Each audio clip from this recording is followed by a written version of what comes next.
Welcome to the Final Frontiers radio show, where we spotlight inspiring missionary endeavors around the globe. Stay tuned to hear how you can personally get involved, helping the Lord's frontline soldiers effectively advance the gospel where it has never been preached before.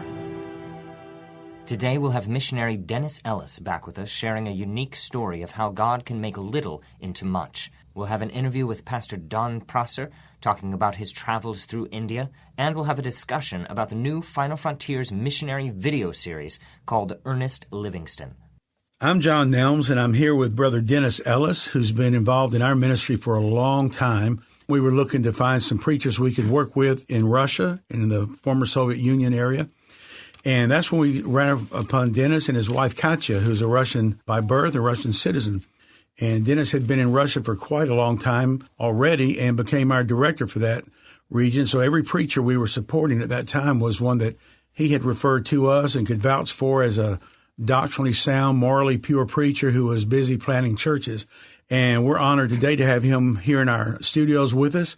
I know you and Katya spend a lot of time here speaking with people on the phone, speaking in churches, Bible study groups, just getting out the word of how people can support a preacher and what a difference it makes. But there's one story I'd like folks to hear, and that's the Volkswagen. Wow. If you can take time to tell that story. Of course, your support dwindles when you come off the field. People don't realize that it's missionaries in America that raises support so that we can send 1,000 pastors overseas. They don't get a hold of that. So I was preaching in a lot of churches, and one I was interim pastor in a local area, and God exploded the ministry. We grew 500% in a year and quadrupled their Sunday school. It was just a God thing. But one young man came to that who was in real need. He had never had confidence in his salvation, and I counseled with him many times. We became good friends, had a heart for God, wanted to do something for God. Well, I left that church, and even more time was spent with Final Frontiers. He called me one cold January day, and it was ice cold, and he said, Brother Ellis, this is Tim. I just want to ask you a question. And I said, well, sure, Tim, whatever. I figured it's going to be on the issues he had with his salvation. And he said, do y'all receive cars? I said, I never have, but I would. And he said, I've got a car. He said, my father-in-law just gave me a farm tractor for no reason. He's not a believer.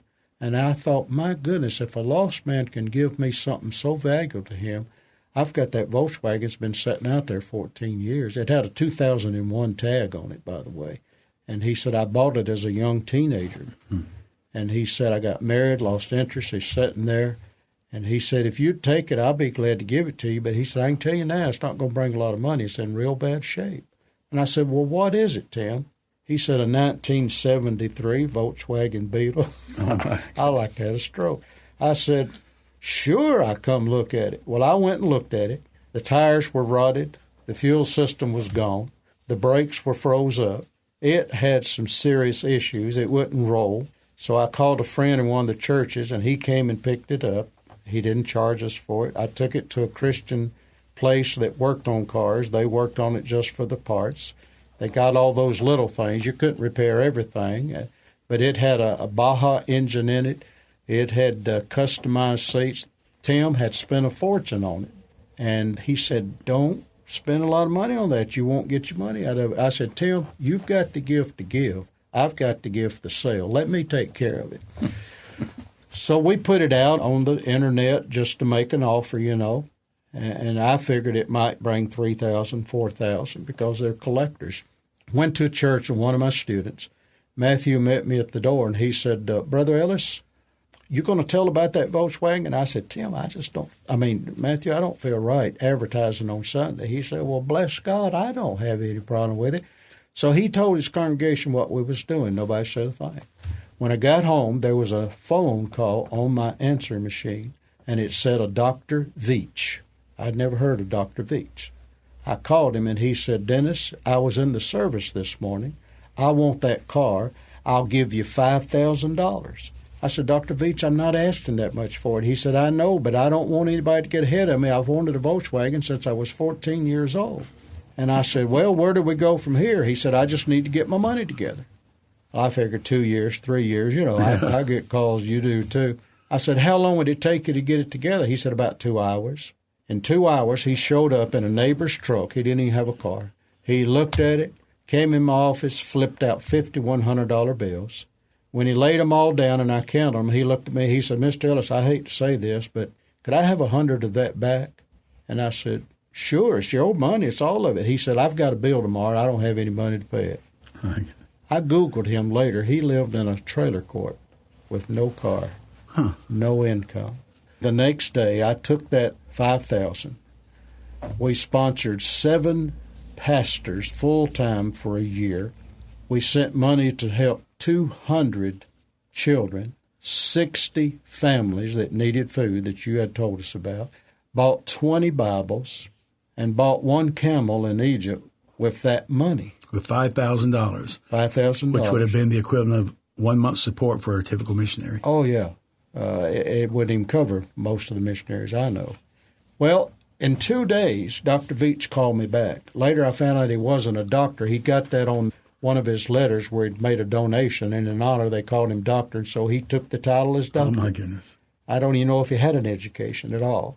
But anyway, he called, and he said, I need some advice. I figured the advice was he wanted his money back, but I'd already sent it in. He said, last night I had a dream, and in that dream, God told me to give that car to my church to help feed hungry children. I didn't know what to say. And he said, I don't know if my pastor will accept it. I said, I'll call you pastor. Now, remember, the pastor's one of my students. I called Matthew. I said, Dr. Veach called me. He said, don't give that car to that man. He don't have any money.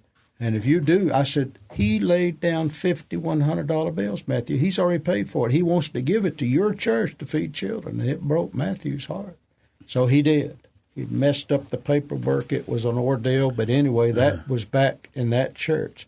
I called Tim, the guy that gave it to me, who loves the Lord. I said, Tim, let me tell you what that little car you gave done. And I told Tim all that it had done, and Tim was just broken, weeping over the phone. He said, I don't believe it. He said, I can't believe you got $5,000, first of all, supporting 7 pastors, 200 children that were emergency cases. That's what you told me. 60 families, 20 Bibles. Now, God has burnt that into my mind, what that car did. Well, without me knowing it, Tim felt led to call the family that he bought that car from. He dickered for 2 years to talk the man into selling him that car. He called it. It was a Miss Upton, and he said, Miss Upton, can I speak to your husband? And she said, Tim, John passed away last year. And Tim said, I'm so sorry. I just want to call and tell him what his little car has done. And she said, well, you can share with me. When he began sharing with her, she lost it. He said he could hear her shouting all over the house. So he didn't know the story when he bought that car. John Upton was a missionary to New Guinea, where the headhunters were, 50 years before that. He planted churches. He planted a youth camp. When his visa ran out, he came back to the States to raise some more support, get a new visa and go back. But then Australia had taken over New Guinea, and John couldn't go back. He started a church in Sweetwater, which I preached at 40 years ago, and he was a faithful pastor 40 years, and all 40 years he felt like he was a failure because he never got to do what God had called him to do.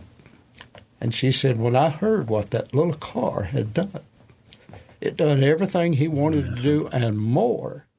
Wow. And so I'm trying to write a book. I'm so busy I don't have time to do anything, but the pastor in our area have asked for a book. I had done the first 2 pages, and I've dedicated it to her and her husband, and I took it to that church, and I showed her those first 2 pages. I want to tell you, we had a meeting, and that mixed congregation took on several of our pastors, and they still support them today. Now, who's got the Volkswagen now? Another Christian ministry bought it from the church. Wow. And it's still in the ministry. That car has done more than any missionary. Is it still for sale? I don't think so. I think these people are holding on to it. That is an incredible story, how the Lord works in ways. There's more facets, but it was a God thing. Well, I want to thank you for sharing all this with us today. I think it'll be a blessing to our listeners. We look forward to having you back again at another time. You and Katja both. It's been our privilege, and we love you, John. And most churches I go in have never heard of Final Frontiers, and I explained to them why they hadn't. But God has elevated this to the largest church planting organization in the United States and maybe the world. Mm-hmm. But it takes a man with a vision. Well, he empowers us to do all we do, and then he keeps us unknown by everybody else so we don't get the big head. That way he gets all the glory for it. Okay. God bless you, Dennis. Thank you for this privilege. In an age when the majority of countries in the world are highly restricted to foreign missionaries, we have to use the nationals to win their own people. Final Frontiers pairs national church planting missionaries who have already started churches and have strong, verifiable ministry experience with sponsors like you who want to see the gospel taken to the ends of the earth. To have a hands-on part in helping your fellow soldiers fulfill the Great Commission, visit finalfrontiers.world.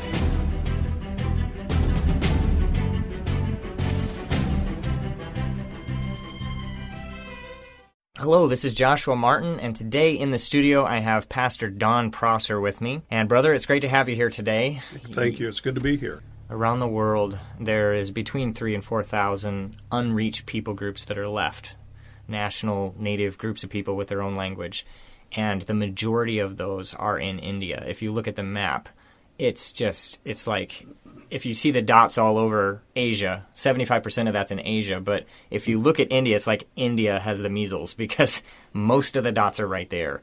And that's one of the reasons. I mean, I remember the first time I saw that and I just cried. You know, yes. I just looked at it and I thought, well, that's the reason. Actually, John Nelm said to me, he said, that's probably why your heart is drawn to India. Let me show you this map. Yes, and when I saw that, I wept because it broke my heart thinking about it. And these preachers over there, I've gotten to meet many, I don't know how many, hundreds of preachers over there in India. And I've been to some of the same places that you've been. We talked about that. And they burden me so much. There's so much I want to do for them. I want to help them because, they are genuine. Yes. They're real. They're the real thing. They can announce that the missionary is on his way to their village an hour in advance. Yeah. They'll leave their fields. They'll leave their jobs. They'll let their children leave their schools just to come hear the missionary, the preacher that's visiting their church. Yeah. And it's amazing. It's remarkable. Every place you go, they want to hear from you. A really neat story about India. We went into one village, and I was told by the missionary that we were with that there were monkeys. And I had not seen a monkey in the wild in my life. Okay. I've seen them in zoos and so forth. And I began to doubt that they existed in India. And so I told the children of the church, I said, if you can find me a monkey, I will give you an American dollar, which is a lot of money in their culture. And one of the little boys just pulled on me and tugged on me and pulled on me. He took me to the end of the street at their village, and in the tree was just covered in monkeys. There was, I lost count after 30 monkeys in the tree. Yeah. And all of the children came up. They all said that they showed me the tree. Oh, no. So I gave every one of the children an American dollar. Wow. And it was incredible. Yeah, they definitely exist over there. I've been to some really churches do. where they are really there. they come in and they destroy the roofs of the church, you know. They had eaten this tree raw of every leaf in the tree. Wow. Yeah. Yeah, that's something. I've been down in India and seen the monkeys destroy things. The elephants will come in and destroy things. I'm yet to see an elephant. Yeah, I haven't been to that part of India yet. They'll destroy the fields. Yes. And in other parts of it, still the Indian preachers will have trouble with bear and tiger. And we were in a part of India where the rice field workers had problems with the cobra, the snake. Yes. Yeah. So that's the most deadly thing over there, really. Yes, sir. They talk about that. Yeah. I had a preacher tell me one time about a snake. He's out there, and he was riding his bicycle, and a cobra got coiled up inside his bike. He literally dropped the thing, jumped off of it. He wouldn't touch it. He had some people come to try to kill it. We went to a village where they were cutting rice, harvesting the rice, and we were going to have church with them that evening, and I was looking at from a distance because I'd heard of the cobras in the rice fields. Okay. And I was a little nervous. I was a little scared. So I watched from a distance how they would harvest the rice. It was remarkable. Sometimes there's so much drought out there. Have you been in times when it was more like flood season or drought? Or I think during the drought mostly. That's a sad time for them. Yeah. And we're talking more southern India. But here they would work in the rice fields for 14 hours a day. come straight to church, listen to the gospel, and when you got ready to leave, they begged you to stay because they wanted to hear more of the gospel. They'll come up and ask you to pray for them individually, too. Yes. Every single person will want you to just pray over them. They'll tell you their need, and they'll translate it to you, and you just pray. And sometimes you get to hear about the miracles, and sometimes you don't. It's just everybody has a heart for you to pray for them. Yeah, we were in one church village where they were next to a rock quarry, and they broke the large rocks into smaller, more workable rocks with these hammers. And one lady that we ministered to was breaking her stack of rocks, and about every third or fourth hit, the head of her hammer would come off. And she never complained, never griped. She just put the head of the hammer back on and just keep working away. And I thought to myself, I would go out and get a new hammer in a heartbeat. But it just didn't even occur to her that new hammers existed. Yeah. And just the difference in the cultures that we have. Mm-hmm. Does your church support the Touch of Life program in India as well? Yes, we do. We support the majority of the children we support are in Honduras, but we do have a couple of children in Ghana. Okay. We have a couple of children in India several children in India that we support through Touch of Life. Does the church get that, or is it individuals that get those reports and they get to hear from the child? The individuals get the reports, and it's very, very encouraging to the individuals who send the support for the children. Yeah. We have provided motorbikes for preachers in India. 1 year our church bought every preacher that we support a bicycle because that's one of their main modes of transportation. Yes. They don't ask for much. And we were able to provide several motorcycles. I've been able to preach in the second largest prison in India twice and give out Bibles to all of the inmates that are there. And the last time we went, we were able to preach in the men's and the women's prison and give Bibles to both. Yes, it was a humbling experience to see their hunger for the gospel. They're in a culture that is so enthralled with Hinduism. Right. To see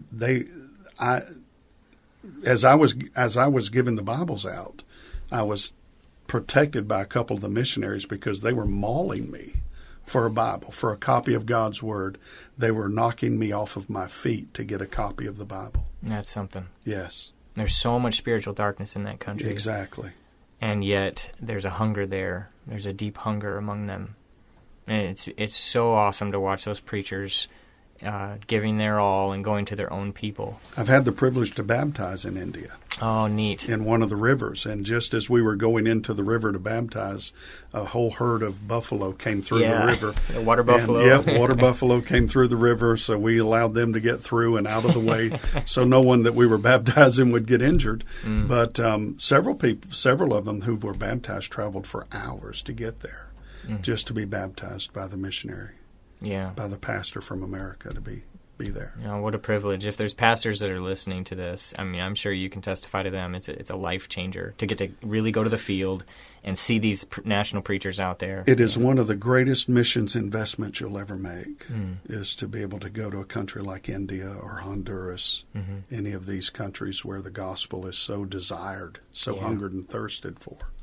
I think India is probably the most poverty-stricken place that I've been. Maybe Ethiopia might be even with that in some places, but slums and leper colonies, especially slums.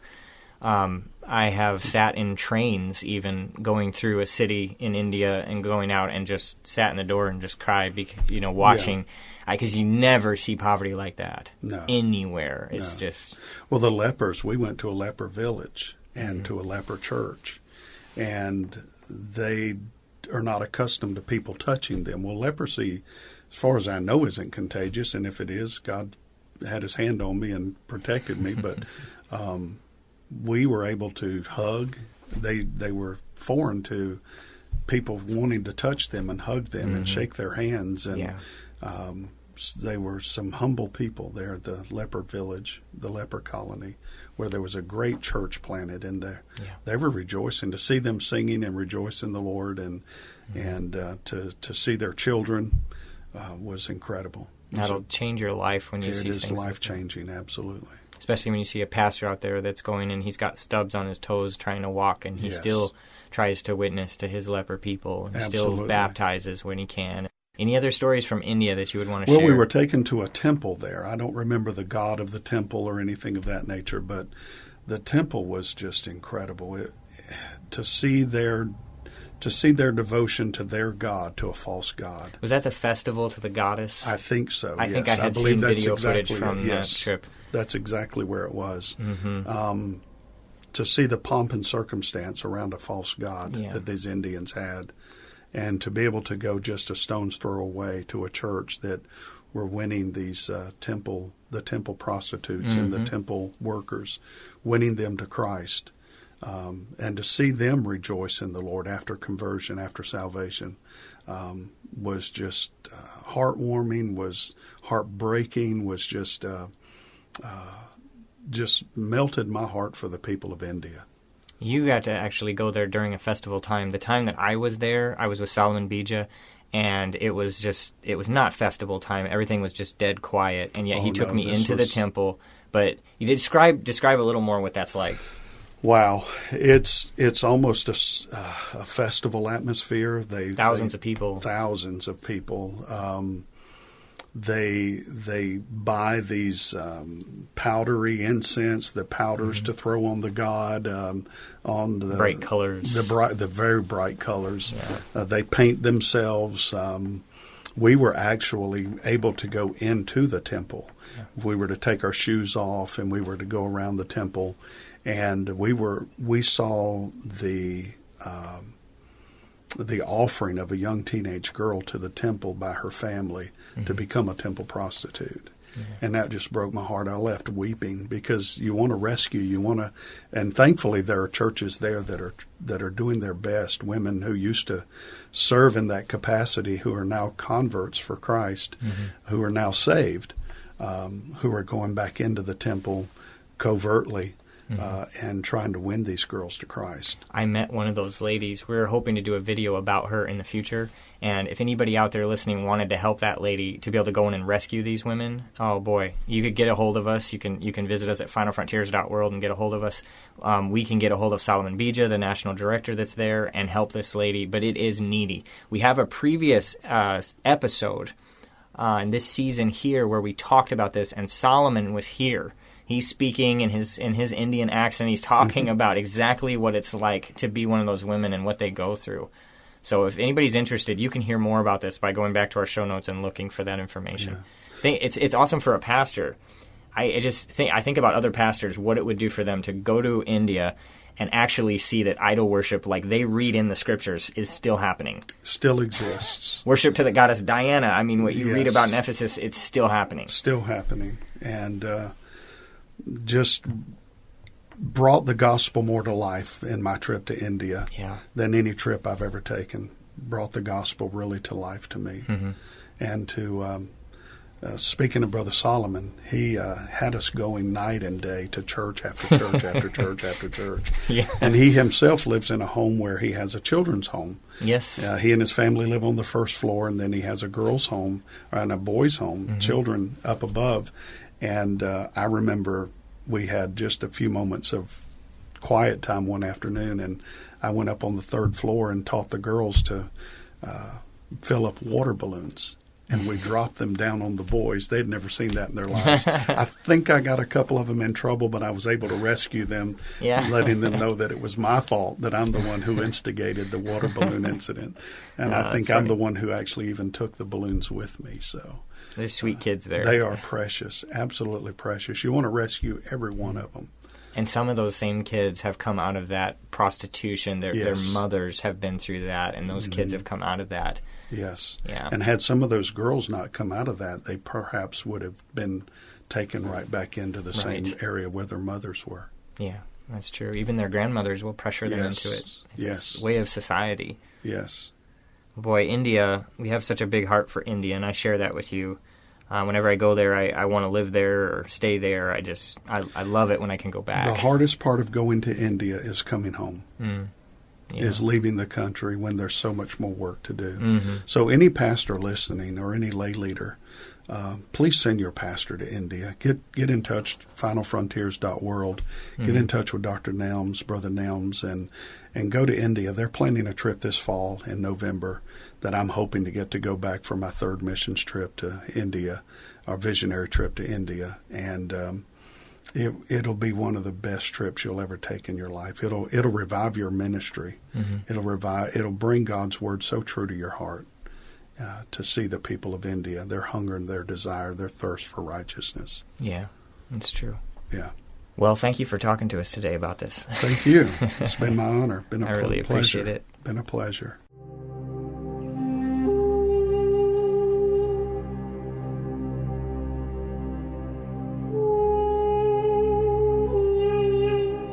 Final Frontiers helps find support for a number of persecuted preachers in the Middle East. We likewise have a crucially important Bible smuggling program for those countries where God's Word is not only inaccessible, but where it is sometimes punishable by death to even own a copy of the Scriptures.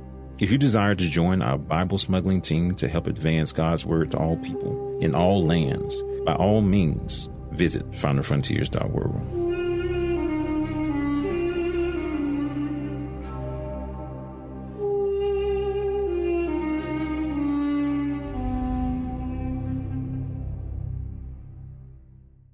This is Daniel Nelms. And this is Joshua Martin. Today we're going to talk to you about a special person, Ernest Livingston.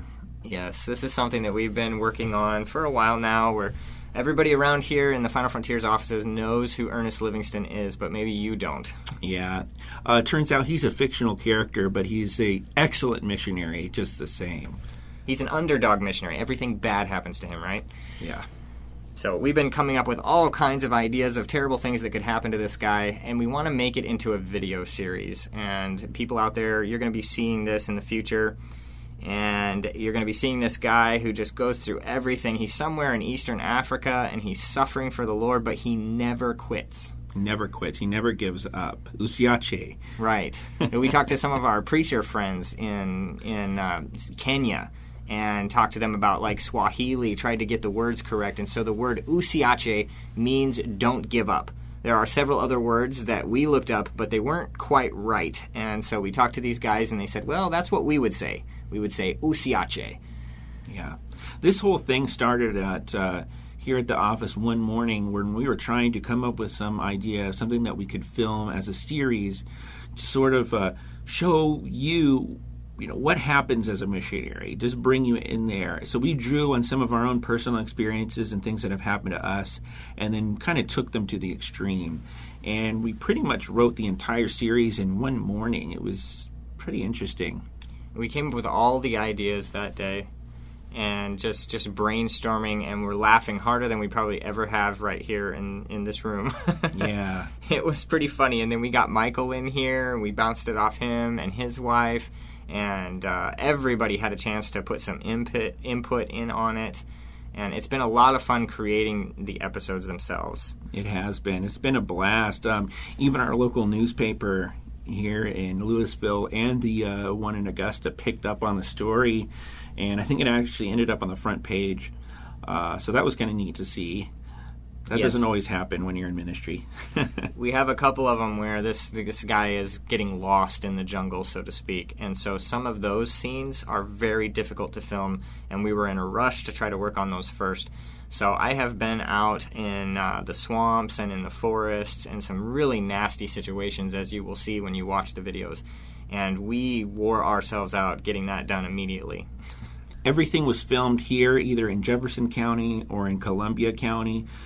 People have been real accommodating when we've needed help. Everybody's just put their best efforts in. It's been a blast doing this. It really has. Although it has been hard to find actors. Yes, it has. Oddly enough, a lot of people just don't want to be on camera. They're afraid of it or nervous. There's something about it they just don't want to do. Yeah. But for those that have been involved, it's been a lot of fun for them, and they'll tell me, I can't believe no one else is wanting to do this. They find out that the camera doesn't actually bite, and then it's all okay. But we have a lot more to work on this and a lot more to do, but we've got some scenarios coming up of things that would happen, just everyday things that would happen to a missionary, like flat tires or having to deal with hospitality where maybe he's allergic to some food or his stomach just can't take it. Yeah. Things of that nature. Getting lost. Right, getting lost in the jungle, or getting lost just even paddling down a river, trying to find a village. And really, that's the theme of this whole thing. He is always trying to find this elusive village so that he can preach the gospel, and he never gives up doing it. He has dreams about making it to this village to bring them the gospel. It's his driving force in life. He even talks to a picture of his grandma and wonders about this. You'll see. It'll make more sense when you've seen it. Yes. But we're hoping that it will be an inspiration to missionaries out there that are already suffering. I guarantee those missionaries that they will recognize things that kind of hit a chord with them. I mean, they'll recognize things, and hopefully it will inspire them not to give up. Yeah. We've done a lot of hard-hitting material over the past couple of years. We put out, documentaries and just sharing stories of things that have happened to the people that we work with and to us. But we haven't really done anything in the light of humor. And we're hoping that, sharing this stuff in a humorous way will kind of break down those walls and get people laughing and get people sharing and get people excited about missions again. And we hope it'll make them think to pray for their missionaries, too. At the very end of it, when you have the punchline of comedy at the very end of these little short episodes, it'll say, pray for your missionaries. And that's what we really want you guys to do out there, is just to think about what they go through. Even from a funny perspective, realize that it is real. In Season 1, we'll have 7 episodes, plus a bonus episode, which will be kind of bloopers and behind the scenes for the 8th. And Lord willing, if this works out, there'll be a second season. So just pray about that. So if you want to learn more about this project, go to finalfrontiers.world. Your inquiries and comments are important to us. If you have questions or perhaps subject matter you would like to have addressed on this show, please visit us at finalfrontiers.world. We are all zealous about the Great Commission. That's why our churches have missions conferences and give so generously for the cause. But sometimes we may forget the purpose behind our commission. Though some are eager to go and others to send, the commission is actually about more than just going or sending. When you plan a vacation at Disney World, what is it that you and the family are really interested in? Putting aside the funds you need? The adventures of the journey? Or is it arriving at the park? All of these are necessary, and you could argue it is all a part of the process. But what you and the kids are really thinking about is Space Mountain, the Magic Castle, the Pirates of the Caribbean, and the other rides. Or if you're like me, all the theme restaurants at Epcot Center. The going and the sending, though absolutely necessary, are in fact the prelude to what the Great Commission is all about. Over the years, I've seen so many missionaries struggling for years just to get to the field, that it seems when they hop off the airplane, they declare mission accomplished. That didn't work for President Bush, and it doesn't work for us either. Just getting them there should not be the goal. It's just the first step in a lifelong journey. Every step we take on our missions adventure is necessary. There is purpose for deputation and a purpose for going and the sending, but it's not just to get us there, it is to enable us, once we are there, to preach the gospel of Jesus Christ, disciple the converts, plant the churches, and train pastors that will do the same. We are truly all on the same team, and each team member has their part to play, even the water boy and the cheerleaders. We all have the same purpose and goal. That goal is not to arrive at the stadium. It is not to wear a uniform or impress the fans. It is not just to play with all our might. The ultimate goal is to win. Let's remember what the Great Commission is all about, and let's get the job done. I'm John Nelms. To learn more about missions, order a copy of my book, The Great Omission, on our website at finalfrontiers.world.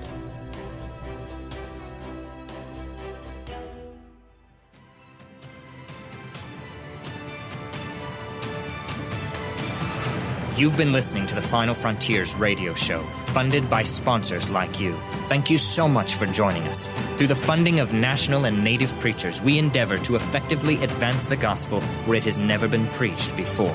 If you want more information, visit www.finalfrontiers.world. That's finalfrontiers.world.